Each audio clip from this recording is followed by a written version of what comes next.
Lily Montgomery would like to know, what inspired you to create the Bohemian Rhapsody song? God, that's a great song. Well, he says it all kind of started as a joke. It started as a cowboy song, and although I never really wanted to express this during my lifetime or even admit to it, I don't think I ever even expressed it to the band. No, I didn't. It really all kind of started off as this jokey kind of song. It really was about me, but it was about a very personal aspect of me. And that's why I never shared it with anyone. And it came to me at the time, when I was struggling with myself and my own sexuality and all of that, and with Mary and with my family as well, because I was somebody that, I was afraid they weren't going to approve of, because it wasn't part of, accepted in the religion to love a man. And it was at a time when I knew that in order for me to find happiness and peace within, in order to become the true me, I had to say goodbye or kill off the old me, the man who my family wanted me to be, and turn into a direction that would, according to my family's religion, lead me towards Beelzebub or the devil. So I was really tired of having to hide, the true me, because of society, because of religion, because the family wouldn't approve. And so that is why I told my mama, I just killed a man. I killed the old me, and eventually became victorious over my own demons, So that's really what the song is about. It's about killing off the old me, introducing the new me, and by doing that, being conflicted, having to confront my own inner demons, having to confront outside demons, but actually being, winning, being victorious at the end of the song, really finding a way to overcome all of that insecurity, all of that fear. And that's really what it's all about, and what can I say? At the same time, at that time, we were very experimental, and we also wanted to produce unique work. And so that's where the whole opera section got in there, and it just kind of went a little bit everywhere, but, and it was way too long according to everybody, but I thought it was beautiful, and I thought it was very unique. And either way, he says that song, and every song by that, he says, really means something different to every individual. So allow Bohemian Rhapsody to speak to you, and you will see that it will always reveal what holds you back the most, and give you the courage to take steps towards healing that. That's really what the song is about. It's about confronting yourself, confronting what is restricting you, staring it right in the eye, and winning it and transcending it. And so that's really what it needs to do. That's what I hope it does for people. So never be ashamed of what and who you are. Let go of what you think you should be in order to fit in, but instead just kind of become who you should be, and shine bright onto this world, free from fear, and free from the need for acceptance, and just love who you truly are, because really that's all that matters in this lifetime. Be the star of your own movie. There you go. Okay, so we are now in the afterlife of Mr. Freddie Mercury. Dun, dun, dun, dun. All right. Open the gates of heaven. I'm connecting to him. Okay. So Miss Daisy Lou. I love that. Isn't that just the world's best name, Daisy Lou? Hi, Daisy Lou. It's such a happy name. It is. Well, daisies are happy. That's why. Daisies are some of my favorite flowers. So Freddie, who met you at your transition? he's saying, well, mostly family members and a few friends that I had lost to AIDS as well. He says, my transitioning, I wanted to share this with you all. My transitioning really came as a relief. Mm. And it felt just like breathing out. That easy. Of course, he says all the meds helped. I'm sure. Yeah. All the meds and all the painkillers helped, he says. But really, I didn't expect the transitioning process to be that easy. I remember looking at my body, standing next to it. I remember looking at my body and feeling completely detached to it. I knew that what I was looking at was me, but it didn't feel like me because I was still here. And so it's almost like looking at an empty shell of yourself. And so there was no sadness. It's not like you look at your body and go, oh my God, I just died. You don't have, for me, it was a relief. It really was like, oh, I'm so glad that was over. Not the life, not that I wasn't going to miss people, because I wouldn't have missed them anyway, because I can connect to them. But I felt like I had fulfilled everything that I was here to do. That's what I felt. Wow. And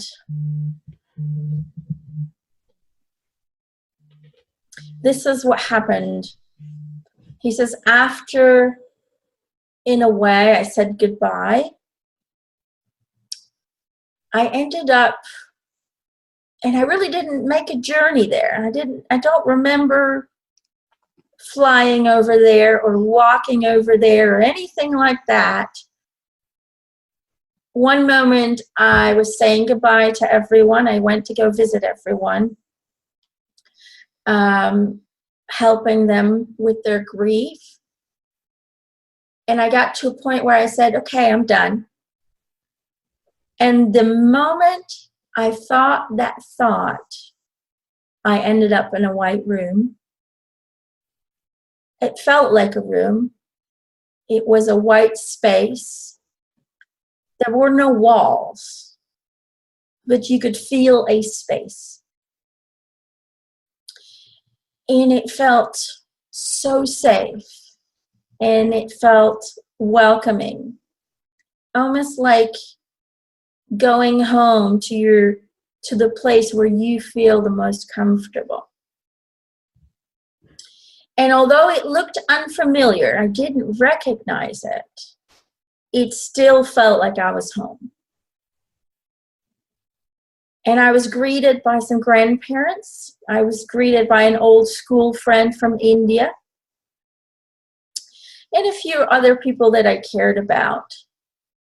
And the first thought that came was, where are the angels? Where are the bloody angels? Where are those creatures with their wings and their little white robes? So I didn't see them. You wanted the dramatic flair. Where the heck are the bloody angels? But then I quickly realized that in some way or form, we all are angels. There is no separation. We, our souls, are the angels. And so, just to cut it down the story, my transitioning was so peaceful, and it was so, in a way, nice to be relieved of the pain and the suffering. And so the transitioning went smooth and easy. And it, at that point, felt like one of the most peaceful and most beautiful experiences that I've ever experienced. And it's hard to express in words how that makes you feel, but that is how my transitioning went. Did you have to go through a type of healing?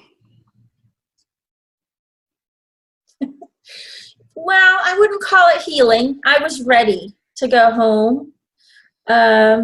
So I went through a sort of guidance where I was introduced to my new environment, my new but still very old environment, because you have to detach from humanity. You have to unlink yourself from the conscious thinking patterns that you've created. And so as you go through these guiding sessions with entities, they help you to release the human needs and wants, and it's so hard to explain, he says, but it's almost like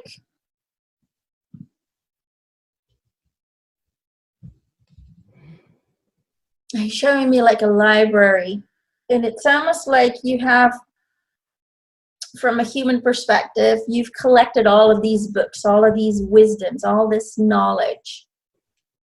And slowly but surely, your spiritual team takes one book at a time and goes over it and explains and helps you to remember why this is happening, why that was happening. And as you remember and understand, your memories of the universal truth, the universal wisdom comes back. So you're replacing one memory with a new one, or with a old new one. I don't know if that makes any sense, he says. But you're basically replacing one book with a new book, disregarding the old book. And so slowly but surely, as you go through all these books, all these qualities that you have, all these belief systems that you had, and you replace it with the correct one. You know, it's like having fake books. You know, like having a book of Romeo and Juliet, but it's written by George Washington, you know. Kid Rock. Yeah, or Kid Rock, or, you know, David Bowie. You know, you have this wrong book, and you're replacing it with Shakespeare, you know. You're replacing it with the original. And so you're taking out these fake copies, you know, these dubbed versions of truth, and you're replacing it with real truth. And that's really, so they kind of peel you like an onion. They take off all of these layers, one layer at a time, that is very human, and until they get to your core self. And really that's what it is, or that's what it was for me. There was not really any processing of trauma, of undealt things, but it was really just about getting back to the core of who I was and releasing humanity one onion peel at a time. You know what I find fascinating about that is that I have seen a home on the other side that I have. I mean, whatever. I don't know if it's a home. I haven't really dissected what it actually is. And it's this round, almost glass enclosure with a sunken sofa. I mean, that's what I see. And then an entire wall of books. And I know that when I integrated one of my past lives that was pretty traumatic, there was a book that was pulled from the shelf. So it gives me chills. That's really interesting. Yep. Yep. All right. That's beautiful. I mean, that makes, yep. yeah, it's not that I'm afraid to cross. I would just wonder if you would feel alone, or, you know, when you go on a trip by yourself, how you love being on the trip by yourself, but you do feel a little bit alone. It sounds like there was none of that. Like you, if anything, you feel like your cup runneth over. You don't have that because you have this instant feeling of peace. Mm-hmm. And it's almost like the universe, this energy around you, is saying, come on, you're okay, let's go. So despite the fact that when you when it's different for everyone, but when I stepped out of my body and in a way, you have this separation. At the same time, it almost feels like the universe is holding you, is cradling you. And so there's no feeling of I'm alone right here, standing alone next to my body. And there were people in the room as well, but you don't have that feeling like in my frequency, I'm all alone here. You instantly get this feeling of embracing. You know, somebody's guiding you. You can't see them, but they're guiding you. And it's a feeling. It's really hard to express, but it's a feeling. There are people, and I have experienced an incarnation like that before, where I truly rejected the idea of an afterlife. And that felt alone when I crossed. Because I believe that we disappeared. When it's over, we're done. I ended up feeling very alone in a very dark place. And despite the fact that it felt like it was very long, it really wasn't, because the awareness that I was still very conscious in this darkness sparked an understanding that, well, if I'm still thinking, then I didn't disappear. And the moment that consciousness sparks that idea, the darkness becomes replaced with a very colorful place, and entities start walking towards you. And so that was a whole different transitioning that I experienced, but also a very educational one, because it creates the illusion of being alone. And then when you experience that you never were to begin with, you know, it's almost like one of those aha moments. You're like, oh. And when you get that oh moment, he says, it's hard to explain, but it's almost like your vibration rises, and it's like, that's who I am. Right. Yeah. And that was actually a very intense experience, that realization of I was never alone to begin with. It was an intense growth moment for me in that moment. Why am I hearing the word orgasm? No, I have it is. So you really, because that's what he was feeling, I guess. Well, it is, but it's like the crescendo at the end of the life, and it's letting what I hear him say, and I've heard before that you experience what you believe. And so if you believe there's hell, you kind of have to experience that for a while before you're like, oh, wait, I get to control this, and then it's done. If you put the intent that it's just this peaceful, beautiful crossing, then that's what it's going to be. If you think that Jesus is going to meet you, then he will. I mean, you know, it's sort of what you experience. So if you experience that there's nothing and you become dirt, then you are allowed to experience that. And then at some point, it's sort of like, I'm dead. Oh, wait. Oh, I'm not dead. Okay. Wait a minute. You know? Right. I mean, and your belief system creates how your transitioning is going to look like. So make it a good one. I've told this to myself. I want balloons. I want lots of cake. I want to have all the chocolate that I can eat, because in this lifetime I have to watch what I eat constantly. I want sweets. I want the whole shish kaboop. And I told everyone I've interviewed, you better be there. I want a big party. You're connected now to them. I mean, well, that's there's a movie that I love, and it's called Defending Your Life, and it's a Mel Brooks, and it's so good as Meryl Streep, and it's about this guy, and you watch him cross, and but you go to this like kind of a pre-place, and you're not judged, but you're judged, and it looks like LA, and it's perfect weather, and you can eat whatever you want, massive amounts, and it's like the best food ever. That's what that reminds me of. But it's but yeah, I I'll would sign like up for that. I'll sign up for that. Well, I mean, I think that who was it? It was Barbara Marciniak, I believe, who said you can design your death. Like we're talking about the programming. We're programmed to believe that death, that a lot of people die in pain and agony and out of their minds or their Alzheimer's or whatever it is. And you can say, nope.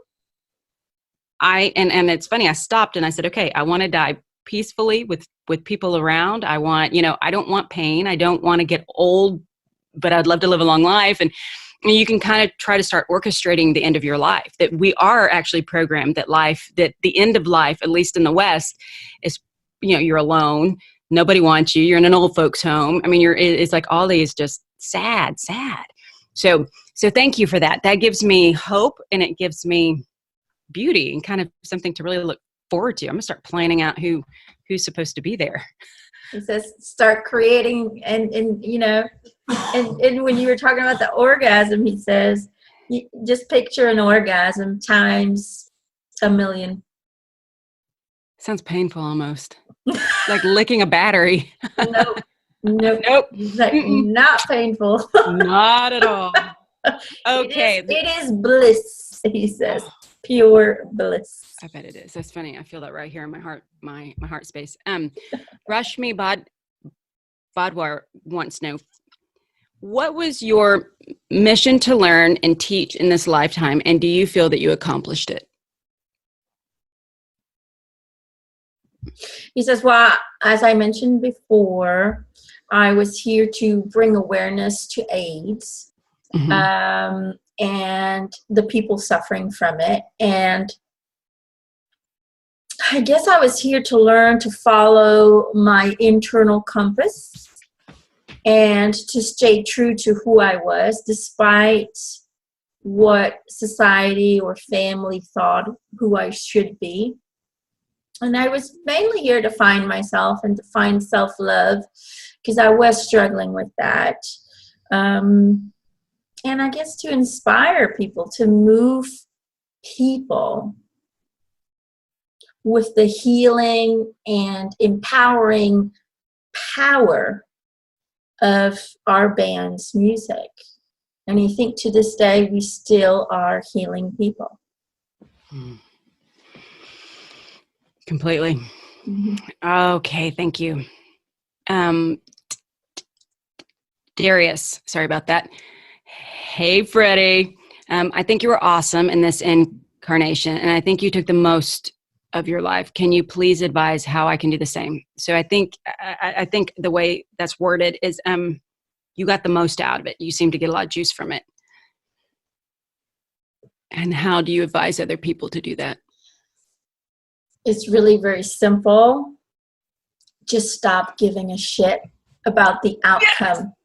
Oh, I think in general. Stop giving a shit about the outcome and just live every day to the fullest. Take as many risks and as many chances as you can, because what do you got to lose? Seriously, what do you got to lose? Nothing. You're always going to be you no matter what happens to you. You're always going to be you, and that's the most important thing of who you are and what you are, is you. Your core, your being, your integrity, your dreams, your desires. Nobody can take that away from you. Nobody. So you need to learn to follow your own internal guide system like I did. And don't let anyone or anything stop you from following your heart and your dreams. And especially yourself. Don't let yourself stop you from creating what you want to experience. So let go of the outcome and understand that the creation of tomorrow starts with today. We need to put that on a card. I think that's beautiful. I think we're afraid to feel pain. I think that at the end of the day, it's the loss that we fear, or the fear that we fear, oddly enough. Maybe not even the outcome, but we fear the pain, the potentiality of pain. Fear is a need announced. Ooh. So if a person who doesn't need anything won't fear anything. So if you let go of the need and you just follow your biggest bliss, your biggest desire, your biggest excitement, then that will lead you to exactly where you want to go. It's the need that creates fear. We're fearful because we're afraid that something that we believe we need in order to be happy, in order to be abundant, that we're not going to achieve that. So release the need and therefore release the fear.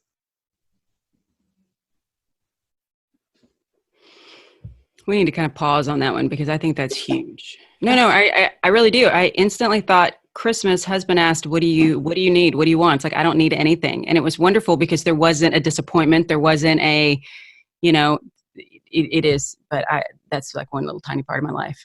I'm working on that. I love that. Thank you. That is fear.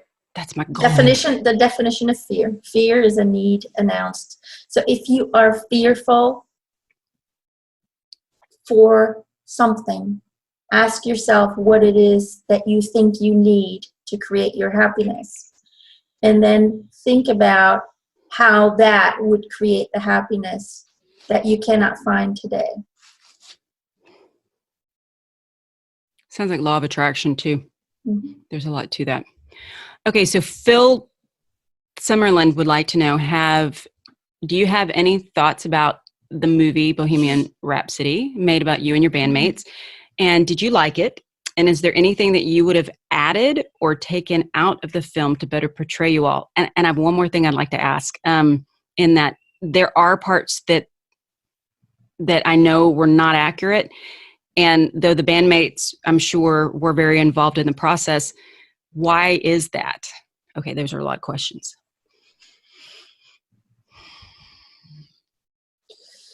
First of all, I want to express gratitude because,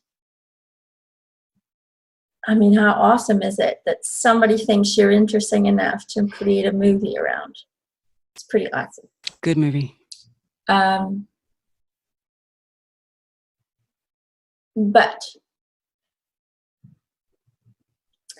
despite the fact that, and I don't want to sound ungrateful or offend anyone, despite the fact that I believe the actors did an amazing job, an incredible job portraying us, the movie is mostly incorrect information. It has fictional characters in it. It has wrong timelines in it. It's a little bit of a twist. And my belief is that if you make a movie about real people, make sure it's a correct representation of what happened. Okay? And unfortunately they do that with most biopics. They will overly romanticize what really happened, and they will change so much in the story or in the storyline to make it a cohesive, fluent movie. But it does give people the wrong information, and it does give people a wrong image of what life really was like. And that's the only thing that I would change. If you ask me what would I change, well, love the actors, but I would make sure that what they're showing is correct. I understand why they did it. It needed to be a fluent, beautiful movie, but know that there's so many things that never happened in the movie. There are characters in there that they just created that never existed, and the timelines are all screwed up. What I miss in the movie, my shyness. I was an overly shy person. I always needed Brian or someone else to go with me to do something. They make me overly confident in the movie. And to a degree, I was when I was in my Freddie suit. But they forgot to add the shyness, the insecurities, the humanity into it. And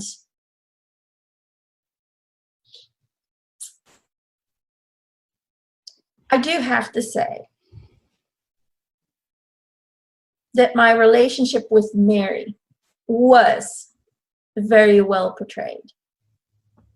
That was pretty accurate.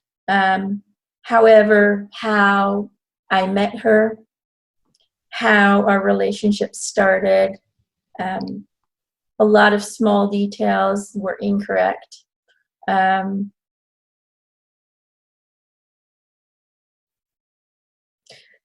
Even when certain songs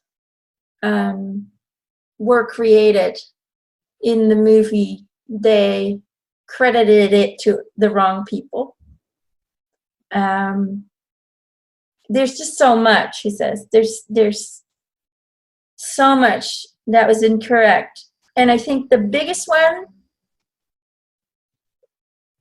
that, and like I said, you know, this movie's going to inspire people. And I don't want to be ungrateful, but I'm very much, if you portray a person's life, make sure it's correct. I didn't know I had AIDS till 2 years after Live Aid. Wow. Okay. So that was the one that bothered me the most. I didn't tell my band members that I had AIDS, the word AIDS. They knew I was sick, but I didn't tell them what I had until only a few weeks before I passed. There was never a meeting like they showed either. There was never a breakup like they showed either. We never broke up. Never, ever. We temporarily decided to do some of our own things, and I was not the only one. Everyone did individual things, and we knew it was not a breakup. So the fighting scene where everybody's disappointed because Freddie left never happened. There's so much in that movie that never happened that I cannot say it is, from my personal perspective, a success, but I can see that it is entertaining, and there are aspects of it that can be inspiring. But in my eyes, tell the story correct. Show people. I mean, I never kicked out my manager out of a car. Never happened. Okay, never happened. We actually parted 2 years before they actually say in the movie that thing happened. We parted as friends. It was a mutual agreement. There was no arguing, no kicking people out of cars. It never happened. Wow. So I'm sorry, people. It's a great, entertaining, overly romanticized movie, but there's just too many false information in it for me to actually have my full approval. Sorry. It seems like a cliche. I mean, that there's a prima donna, the lead singer. He gets too big for the part. He leaves. He comes back humbled. I mean, that seems to be and the other story. Thing. Sorry to interrupt you. I'm sorry. I'm getting a little overwhelmed. The other thing. Why did it have to be about me? Why couldn't it be about all of us? Where was Roger's family? Where was Deacon's story? I mean, we love Deacon. Yeah. Where was he? Where is Brian's story? Why did it have to be me?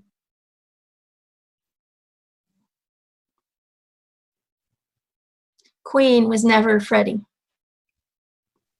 Queen was all of us. And we equally deserve the same amount of attention in the movie if you're going to talk about Queen. Just my opinion. Do you think it's because you've crossed?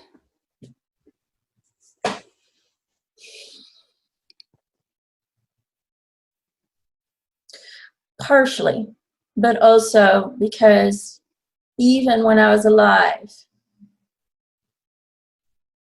they always evolved everything around me, and I hated that. When we did interviews, when we did anything, it was always me, me, me. And I believed that without my band members, there wouldn't have been a me.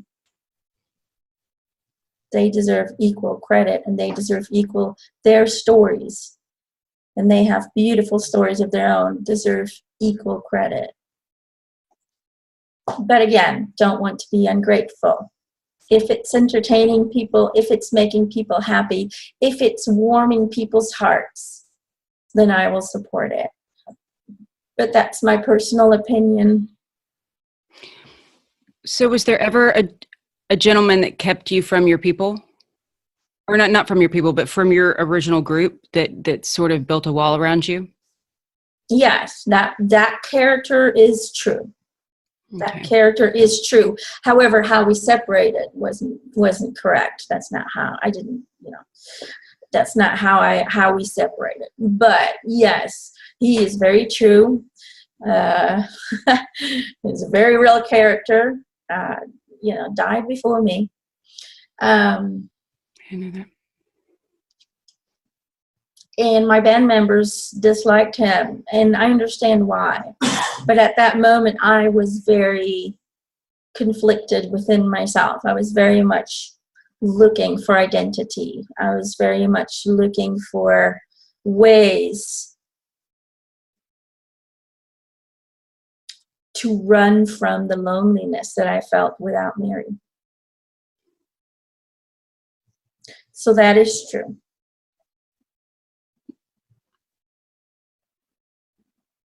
There's a character in there who tells me or tells us he doesn't want to promote Bohemian Rhapsody.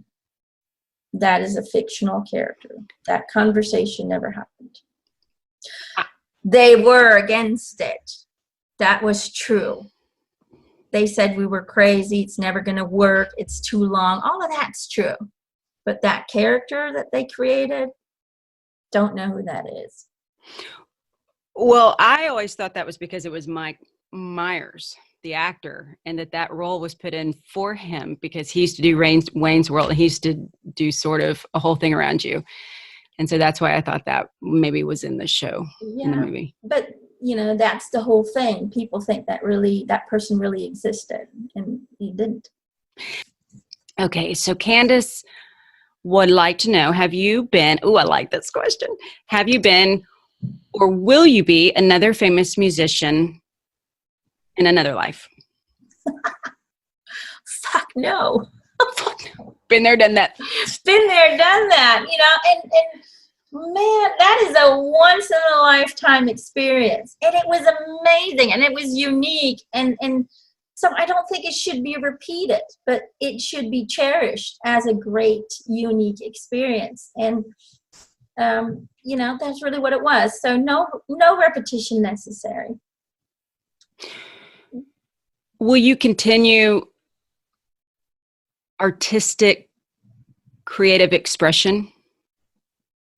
Oh, absolutely. And we all do. We're constantly creating. Even if you're not a painter or a musician, you're creating right now, Kerry. So, we're always going to be creative. That's who we are in nature, is a creative being. And I will continue to help young creative individuals to find their inner creator and to trust that inner creator. I will continue to do that.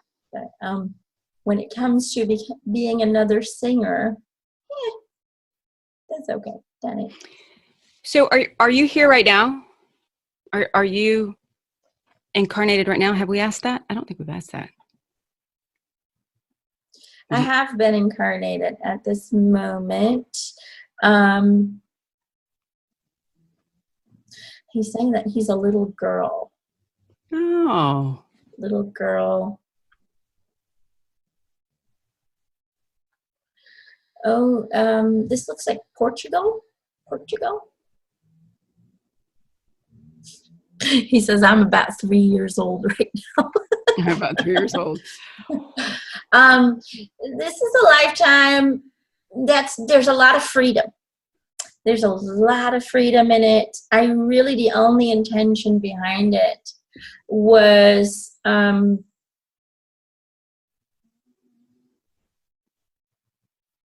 he says to inspire others. That's it. And how I'm going to do that and in what way, I haven't figured out yet. That's going to come whenever it needs to come. But I'm here to create inspiration to help humanity in some way or form. So I'm here to plant seeds in the future hearts that are coming. That's really what I'm here for. But how and when, I've left it carte blanche. I've left it carte blanche, so it really will depend on that individual consciousness to create whatever she wants. Sarah Grebe would like to know, I was so moved and inspired that you continued to work almost up until your death. How did you find the strength to continue making beautiful music despite your illness? Lots of alcohol. No. He's laughing. I'm not buying that. It would have been... No. No, he's saying,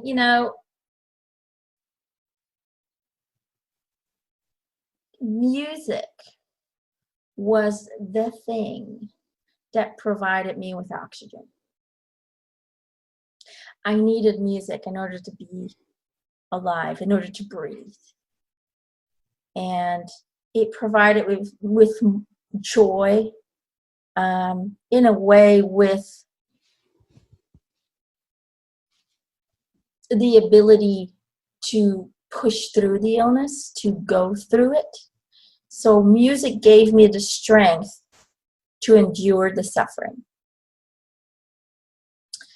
And that's really what it did. Think about it. What happens when we're sad? What happens when we're feeling lost? What happens when we're sick? We listen to music. Why? Because it heals. It has a healing frequency. And so making music, creating music, writing music, singing, it was my way of healing the knowing that I was dying.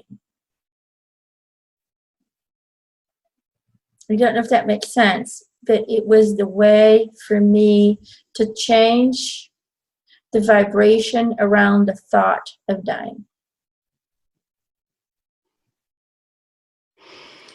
It also helped me to continue to spend time with my family. Mm-hmm. My band was part of my family, with my friends, with the people that I cared about. It gave me the opportunity to say goodbye to all of you in my own way. Not on a deathbed, not via newspapers or tabloids or anything like that. Music was my way to say thank you to all of you, to say I love you, and to say goodbye. It makes me sad. That's beautiful. Okay, so Michelle Hickenbottom, are you working as a spirit guide now? I think you kind of answered this. And she said that she feels very connected, that she connects easily to your energy. A lot of people do. A lot of people have a very close connection to my energy because my energy was so massive and pure. And when we feel that in a human lifetime, and I'm not the only one, there are so many entities out there who created that same impact on people.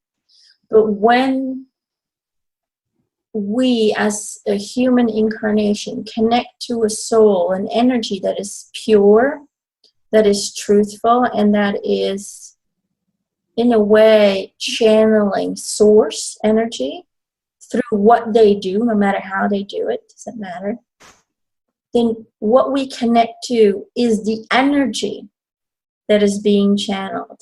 And that makes us feel like we're home.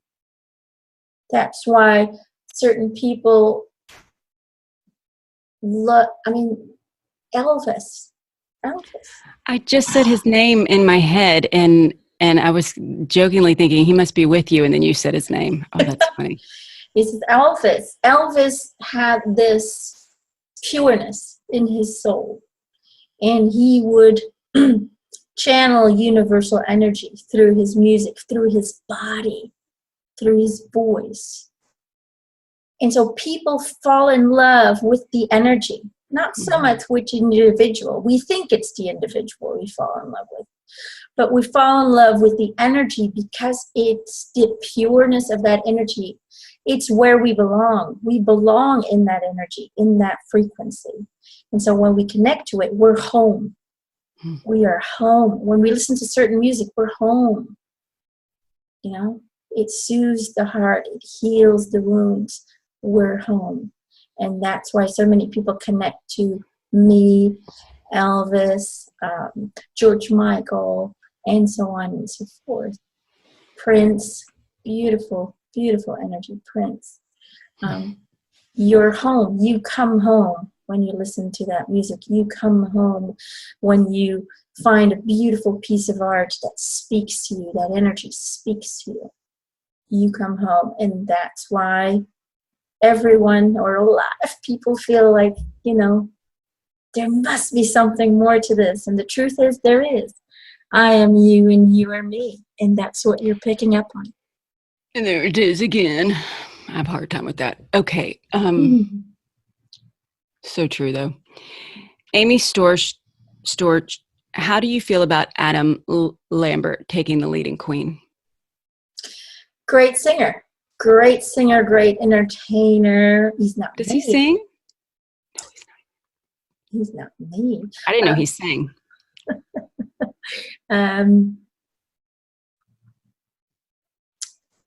Let's just say that I'm grateful he's there. I'm grateful he's part of the journey. And that I'm super grateful that he is continuing the music so we can continue to move people's hearts. And we can continue to heal the hearts of my band members. Because to this day, there's still pain in that area that's still healing. So I'm very happy he's there. It's such a sweet thing to say. Okay, last question. Josie Paula Ellis would like to know, what is the thing you're most proud of achieving in your incarnation as Freddie? Answer this. Following and living my dream. Becoming a musical influence in the world and becoming a universal healer of pain. That's what I'm proud of. In my family, of course. All right. Well, thank you everybody for watching and following us. And if you want to follow Kerry, she has her own YouTube channel with some amazing guests, amazing interviews, and it is Alice Eats the Apple. And we also have AliceEatsTheApple.com or on Facebook. You'll find more of the blogs on the .com. And you can find the links below here on the YouTube thingy, on the down YouTube there. video. There. Down there. they'll be right there for you. So go check out her wonderful work. Thank you for And that. You'll find a lot of Emma on there. yeah, I'm on there every now and then. Because we besties, that's why. Yes, we are. So, So, well, thank you. And this has been really fun. It's been really fun. He's well, a delight. thank you for sharing this with me, and to everyone out there, thank you. Please like and share, and we'll see you next time. Yay! Take care, everybody. Bye.